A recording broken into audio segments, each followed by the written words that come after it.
450 millions de dollars d'aide en soja, envoyés directement du cœur de l'Amérique aux terres sèches du Burkina Faso. Un geste généreux, mais au lieu de gratitude, le silence régnait à Ouagadougou. Ibrahim Traoré, debout devant son cabinet, a pris la parole. Le Burkina Faso se nourrira. Nous ne faisons pas de commerce avec notre souveraineté pour du soja. Un refus clair, mais audacieux. La première fois qu'une nation du Sahel a défié une offre d'aide étrangère. Ibrahim Traoré a fait ce que peu de dirigeants osent, refuser une proposition d'aide majeure en provenance d'une puissance étrangère. Sa promesse ne se limitait pas à rétablir l'agriculture du Burkina Faso, mais elle touchait à un idéal plus grand, celui de la souveraineté. Nous, nous nous nourrirons nous-mêmes, a déclaré Traoré, affirmant que le pays ne resterait pas dépendant de l'aide internationale. Ce n'était pas simplement une question de renouveau agricole, mais un tournant dans la politique intérieure et internationale. Si le Burkina Faso réussissait, d'autres nations africaines verraient qu'elles peuvent aussi affirmer leur indépendance sans avoir besoin de l'aide extérieure. Ce n'était pas seulement une question de soja. Il s'agissait de rejeter un modèle d'aide qui maintenait les nations dans un état de dépendance, tout en leur imposant une forme de contrôle déguisé. L'offre américaine semblait généreuse sur le papier. 450 millions de dollars pour moderniser l'agriculture du Sahel avec des semences, des engrais et de l'équipement. Mais derrière cette façade se cachaient des conditions sévères. Les semences de soja importées étaient génétiquement modifiées. La logistique était exclusivement gérée par des partenaires américains et l'île est important de noter que aurait un droit de regard sur les données agricoles. Ce n'était pas simplement une aide, c'était un contrôle voilé sous forme d'un sac de jute. Au moment où l'accord a été présenté au gouvernement burkinabé, Ibrahim Traoré a pris la parole avec une clarté glaciale. En énumérant les clauses qui menaçaient la souveraineté du pays, il s'est arrêté après la troisième condition, celle qui exigeait que toutes les semences soient génétiquement modifiées et approuvées par une société agricole américaine. Traoré s'est tourné vers ses ministres et a murmuré: Même notre pluie doit-elle être importée? Cette question résonna dans la salle, brisant l'illusion d'une aide altruiste. Le président Traoré a alors annoncé sa décision, un rejet catégorique de l'offre, qui allait non seulement changer le cours de l'agriculture du pays, mais aussi envoyer un message fort au monde. Burkina Faso ne se pliera pas aux dictats étrangers. La nouvelle a été largement diffusée à travers les radios et les médias post-sociaux. En quelques heures, l'histoire a fait la une des journaux du monde entier. Les Burkinabés célébraient leur souveraineté retrouvée, mais pour d'autres, cela représentait un acte audacieux et risqué. Dans les champs, les agriculteurs écoutaient attentivement. À Ouagadougou, un sentiment de fierté grandissait parmi la population. Les mots de Traoré: Nous cultiverons ce que nos ancêtres ont cultivé. Nous bâtirons ce que nous mangerons était reprise en chœur par les jeunes et les anciens, marquant une rupture avec des décennies de dépendance. Ibrahim Traoré, un homme d'une rare fermeté, s'est rapidement imposé comme la figure centrale d'un mouvement de souveraineté agricole. Sa décision de rejeter l'aide américaine n'était pas seulement un acte politique, mais une déclaration de principe. Pour beaucoup, il incarne désormais un leadership audacieux qui place l'indépendance au cœur de l'avenir du Burkina Faso. Mais ce n'était pas une décision facile. La pression internationale était énorme, et certains analystes étrangers qualifiaient son choix de populisme dangereux ou d'idéalisme irréaliste. Cependant, au Burkina Faso, la réponse a été immédiate et unanime. La population, en particulier les agriculteurs, à saluer la vision de leur président. Maretou, une agricultrice de 48 ans de la province de Sicile, se souvenait des échecs passés des aides extérieures, des engrais qui avaient dégradé ses champs, des semences défectueuses et des dettes lourdes. Debout sur son champ, elle affirmait: «Notre sol rejette ce qui ne lui appartient pas. Peut-être qu'aujourd'hui, nous écouterons enfin ce qu'il nous dit.» Ces mots ont touché profondément le cœur des Burkinabés et se sont rapidement transformés en un proverbe national. La terre se souvient de son propriétaire. Les jeunes, eux aussi ont trouvé une nouvelle source d'espoir. Ils ont partagé les clips vidéo de Traoré et de ses discours sur les réseaux sociaux, accompagnés du message: «La souveraineté d'abord.» Ce rejet de l'aide étrangère a ainsi allumé une flamme d'indépendance parmi les générations plus jeunes, leur offrant une alternative à l'exode rural et à la recherche de meilleures opportunités à l'étranger. Ce moment allait marquer un tournant dans l'histoire du pays. Il ne s'agissait plus simplement de refuser des semences étrangères, il s'agissait de redéfinir l'identité nationale autour de l'idée de l'autosuffisance alimentaire. Lorsque le refus officiel fut annoncé, la journée avait commencé comme toutes les autres au Burkina Faso. Des marchés s'ouvraient, des radios diffusaient les nouvelles matinales et les agriculteurs rejoignaient leurs champs avant que la chaleur ne devienne trop lourde. Mais, en l'espace de quelques heures, une onde de choc silencieuse traversa le pays. Ce qui n'était au départ qu'un accord de 450 millions de dollars se transforma en un débat continental sur la souveraineté alimentaire. La décision d'Ibrahim Traoré devint alors le déclencheur d'une séquence d'événements rapides, intenses et parfois inattendus. La première étape fut la réaction nationale. Les radios locales rejoignent ces mots, les marchés bruissaient d'espoir, et les coopératives agricoles commencèrent à se réunir pour discuter des implications. Les plus âgés voyaient dans cette rupture un retour à la dignité. Les plus jeunes, eux, y voyaient une opportunité de sortir du cycle de dépendance qui avait marqué les décennies précédentes. L'expression souveraineté d'abord se répandit comme une traînée de poudre portée par les réseaux sociaux et les conversations du quotidien. Vint ensuite la brusque attention internationale. À Washington, l'annonce fut qualifiée de malentendu regrettable. Au sein du département d'État, des réunions d'urgence furent convoquées pour comprendre ce qui avait poussé le Burkina Faso à tourner le dos à une offre jugée avantageuse. Les lobbies agricoles craignaient déjà la perte d'une influence stratégique dans la région. Des diplomates européens se montrèrent tout aussi déconcertés. Pour eux, ce refus posait une question délicate. Si un pays de taille modeste pouvait rejeter une aide aussi substantielle, d'autres nations africaines pourraient suivre l'exemple. La troisième étape fut l'impact sur les partenaires régionaux. Au Mali, au Niger et au Nigeria, les analystes agricoles commencèrent à étudier l'accord refusé. Ils se demandèrent si les clauses cachées qu'avait dénoncées Traoré n'étaient pas en réalité un modèle répété depuis des années sous différentes formes. Dans plusieurs capitales africaines, ce geste fut interprété comme un acte de courage, voire comme un signal d'alarme. Certains médias parlèrent d'un précédent historique. D'autres évoquèrent le début d'un réalignement géopolitique. Pendant ce temps, au Burkina Faso, la réponse se matérialisait dans les champs. Les agriculteurs redoublaient d'efforts pour préparer la saison. Le gouvernement accéléra les travaux autour de la Farm Sovereignty Act. 200 000 hectares furent alloués aux cultures locales, 12 pépinières de semences furent annoncées et 3 usines de transformation agroalimentaire furent planifiées. Tout cela financé non pas par des donateurs étrangers, mais par les revenus des réserves d'or du pays. Cependant, il y eut aussi des secousses. Certains importateurs occidentaux suspendirent leurs contrats.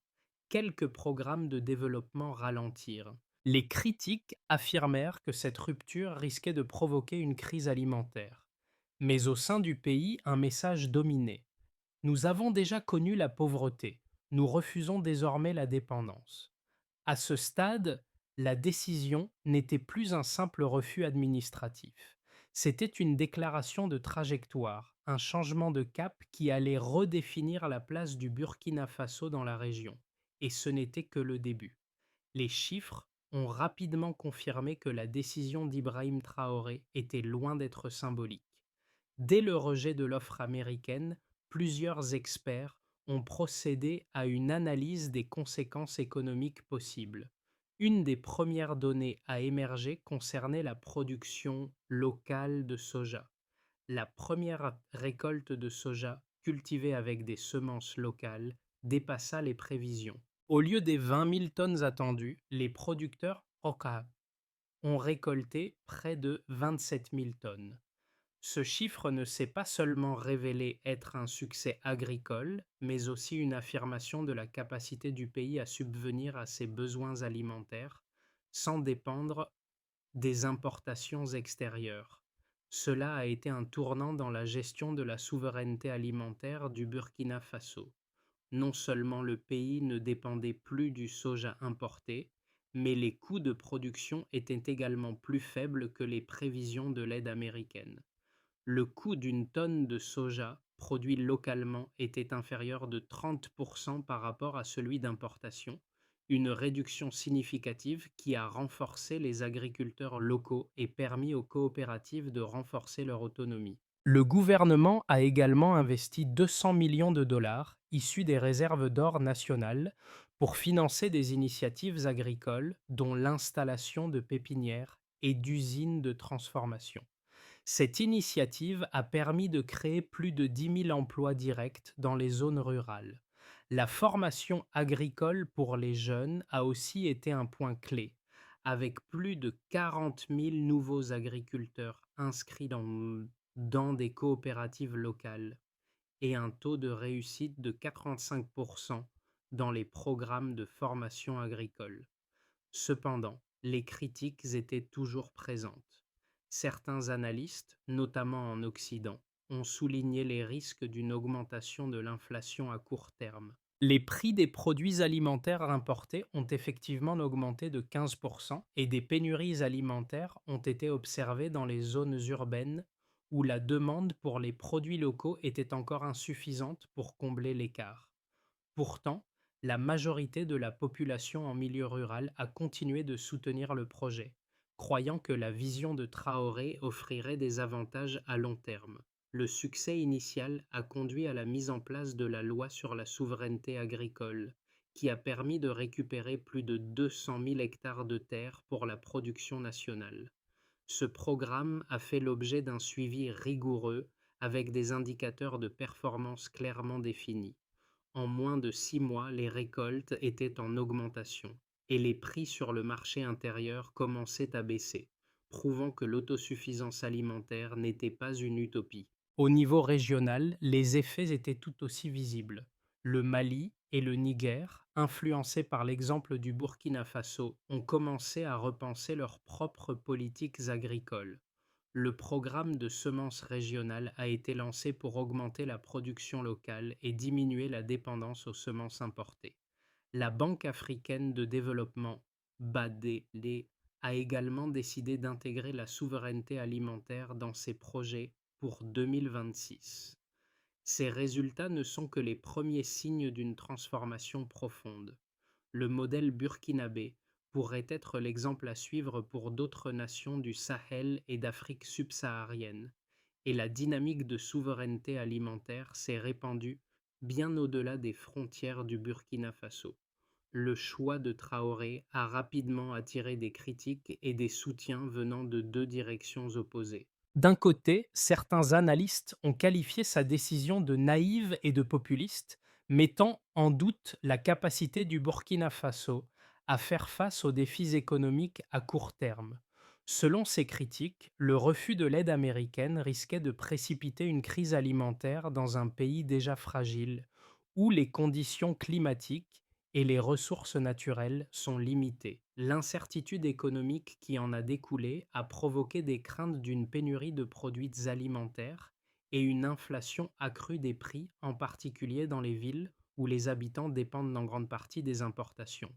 De l'autre côté, des défenseurs du mouvement ont salué Traoré pour avoir mis l'accent sur l'autosuffisance et l'indépendance nationale. Ils ont souligné qu'en rejetant l'aide étrangère conditionnée, Le Burkina Faso avait rompu avec un modèle de développement qui perpétuait la dépendance vis-à-vis des puissances étrangères.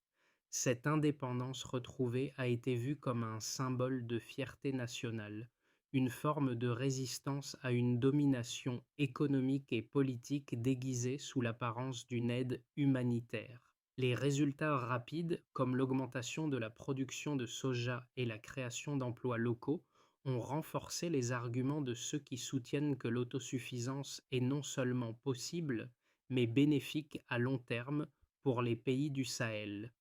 Il y a cependant un argument central qui mérite d'être abordé: la capacité d'un pays à maintenir sa souveraineté alimentaire dans un contexte global interconnecté. La dépendance des pays africains à l'aide étrangère ne se limite pas à un simple échange de biens et services, mais touche également à la structure même de leurs économies. En refusant l'aide et en s'engageant dans un processus de transformation agricole, le Burkina Faso a pris un risque majeur. Mais à travers ce risque, le pays a redéfini la manière dont l'aide internationale pourrait être perçue et éventuellement transformée. Le modèle burkinabé pourrait en effet inspirer d'autres nations à rechercher leur propre voie vers l'autonomie, même si cela nécessite de surmonter des obstacles économiques et politiques à court terme. L'incertitude qui entourait le choix de Traoré ne se dissipe pas complètement, mais il a ouvert une voie, une nouvelle perspective de souveraineté que d'autres nations pourraient un jour choisir de suivre. C'est à ce moment précis, lors de son discours à un rassemblement agricole à Bobo-Dioulasso, qu'Ibrahim Traoré a véritablement capté l'attention du monde entier. Debout devant une foule de 20 000 personnes, il a brandi une seule graine de soja et a déclaré: ce n'est pas seulement de la nourriture, c'est la souveraineté. Ce geste symbolique a bouleversé l'atmosphère du rassemblement, où des milliers d'agriculteurs, ouvriers et jeunes se sont mis à applaudir, non pas par colère, mais par une admiration partagée. La simple graine, posée dans sa main, est devenue le symbole de la résistance d'une nation qui refuse de se soumettre à des modèles extérieurs. Ce moment a marqué une rupture. Le soja, produit qui devait être imposé au Burkina Faso par des puissances étrangères, se transformait en un symbole de liberté et d'indépendance. Cette déclaration de Traoré allait résonner bien au-delà des frontières du pays, symbolisant le rejet d'un système agricole qui ne visait qu'à maintenir les pays du Sahel dans une dépendance économique et politique permanente. Ce n'était pas simplement un défi lancé aux puissances étrangères, mais un défi lancé à un modèle global de gouvernance alimentaire. Les effets de la décision d'Ibrahim Traoré ne se sont pas fait attendre. À court terme, la réaction immédiate fut un mélange de fierté nationale et de défis économiques. Les prix des produits alimentaires importés ont grimpé de 15%, une conséquence directe de la rupture avec les partenaires étrangers. Les centres urbains, où la population est plus dépendante des importations, ont été frappés par des pénuries de produits de base comme l'huile de cuisson et les aliments pour animaux. Ces pénuries ont généré des inquiétudes parmi les classes urbaines et certains analystes ont commencé à prédire une crise alimentaire imminente. Cependant, dans les zones rurales, la situation était bien différente. Les agriculteurs locaux, soutenus par la vision de Traoré, ont intensifié leurs efforts. Le gouvernement a rapidement mis en place des mécanismes de soutien aux agriculteurs locaux, y compris des crédits agricoles et l'amélioration des infrastructures de stockage. Ces mesures ont permis aux récoltes locales de se stabiliser et la production de soja a continué de croître au-delà des prévisions. En moins de 6 mois, les premières récoltes locales ont non seulement surpassé les objectifs, mais ont également permis de réduire la dépendance alimentaire de plus de 20%. À plus long terme, le pays a connu un essor dans l'agriculture locale, avec une augmentation de la production de cultures variées, des semences indigènes étant désormais cultivées à grande échelle. Plus de 200 000 hectares de terre ont été récupérés pour la production nationale et le gouvernement a mis en place un projet ambitieux pour créer de nouvelles pépinières et des usines de transformation. Le programme a permis de générer des milliers d'emplois locaux, contribuant à une croissance économique durable. En outre, les pays voisins ont observé de près les développements au Burkina Faso et certains ont commencé à envisager des initiatives similaires. Le Mali et le Niger, par exemple, ont commencé à discuter de la mise en place de banques de semences régionales et de modèles agricoles autonomes inspirés de l'exemple burkinabé. Dans les mois qui ont suivi, l'impact sur la géopolitique régionale a été évident.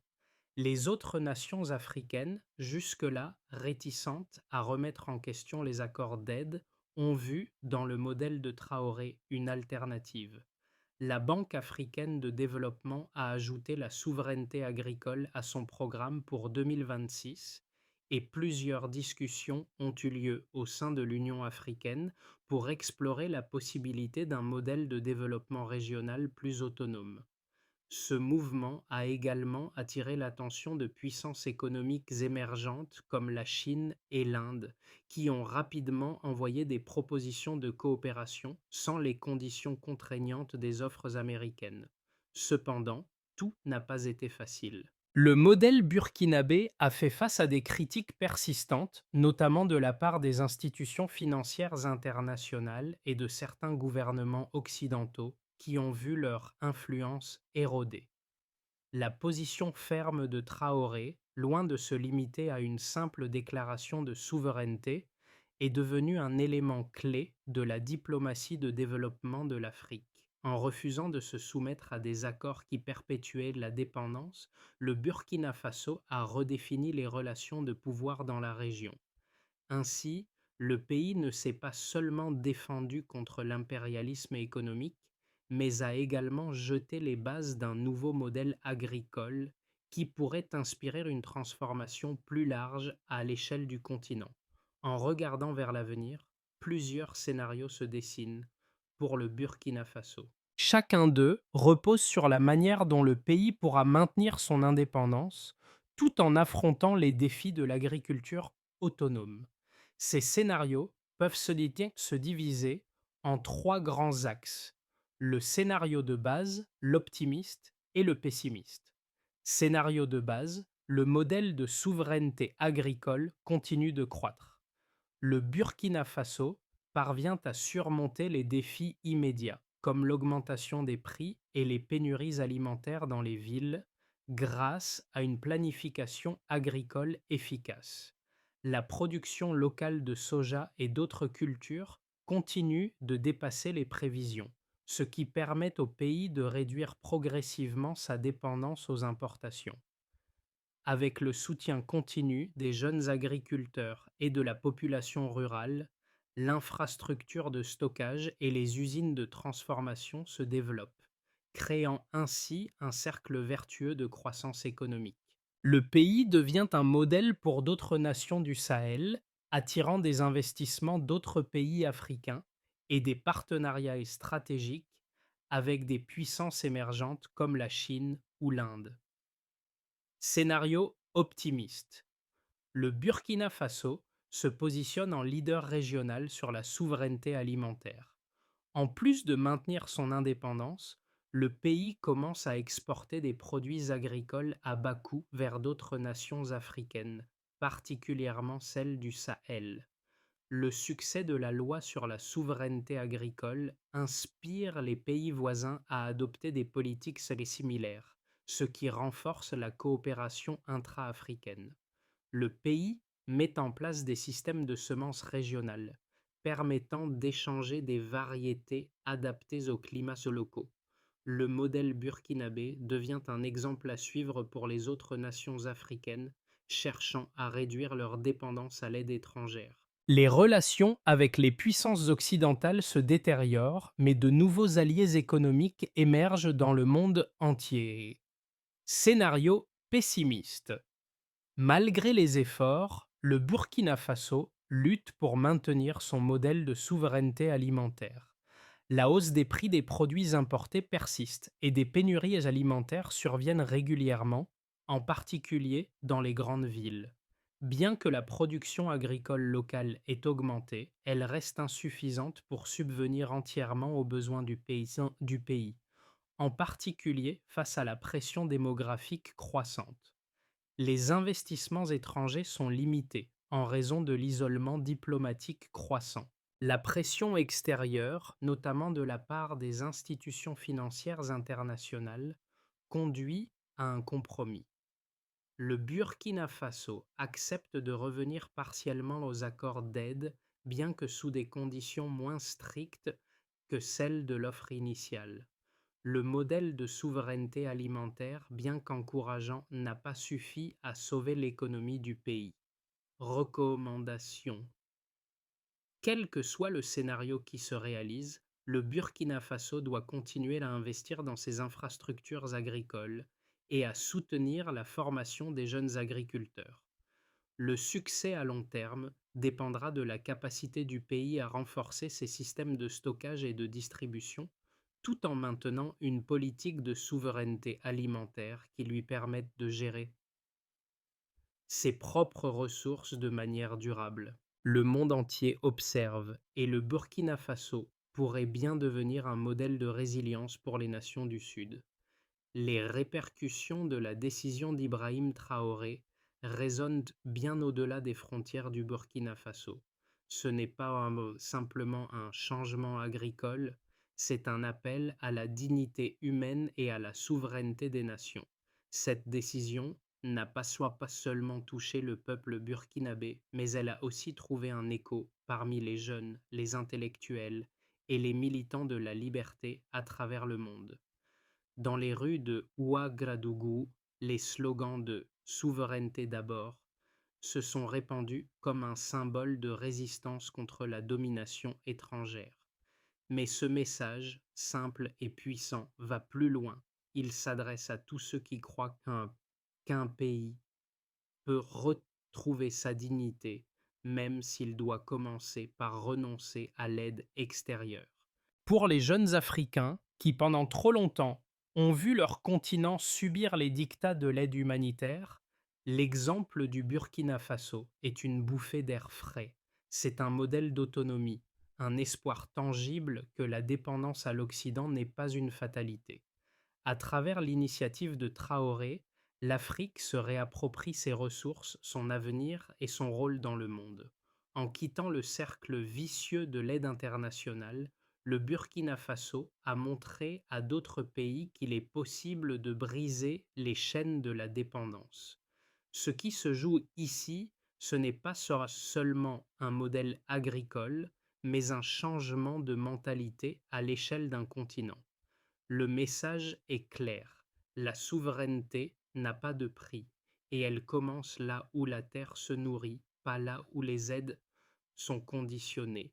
Pour que le modèle de souveraineté agricole se développe durablement, plusieurs étapes clés doivent être suivies. La première étape est de consolider les bases agricoles du Burkina Faso en renforçant la formation des agriculteurs locaux et en améliorant les infrastructures agricoles.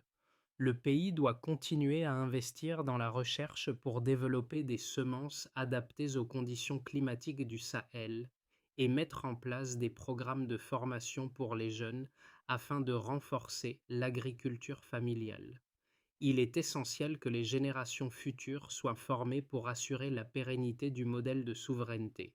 La deuxième étape consiste à étendre l'infrastructure de stockage et de transformation des produits agricoles. Le Burkina Faso doit mettre en place davantage de silos et d'usines de transformation pour éviter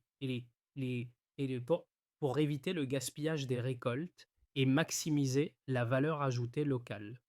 Ces infrastructures permettront de stabiliser les prix à l'intérieur du pays et d'exporter les surplus vers les pays voisins, renforçant ainsi la position économique du pays sur la scène régionale. La troisième étape est d'assurer la sécurité alimentaire tout en maintenant des pratiques agricoles durables. Le gouvernement burkinabé doit mettre en place des politiques de gestion de l'eau et des sols en veillant à ce que les ressources naturelles soient utilisées de manière responsable et efficace.